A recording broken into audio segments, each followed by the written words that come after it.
मित्रांनो, मी सर्पमैत्रीण Rupali खिराडे MS29 helping hands या पेजवर आपलं स्वागत आहे। आज आपण चमनपुरा इथून नागाचं एक छोटा बेबी आहे, हे आपण रेस्क्यू केलेलं आहे। याला मराठीत नाग असे म्हणतात। हे विषारी आहे आणि इंग्लिशमध्ये याला स्पेक्टिकल कोब्रा म्हणतात आणि शास्त्रीय भाषेत याला नाजा नाजा म्हणतात।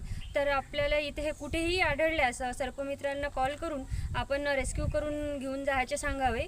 आणि याला कुठेही आढळल्यास हात वगैरे लावू नये, पकडण्याचा प्रयत्न करू नये मित्रांनो, कारण की याचं जे विष आहे ते आपल्या मज्जातंतूवर काम करते, त्याच्यामुळे हे खूप विषारी आहे। तर चला, आपण काही विलंब न करता मित्रांनो आपण याला आता निसर्गाच्या सानिध्यात सोडून देऊ।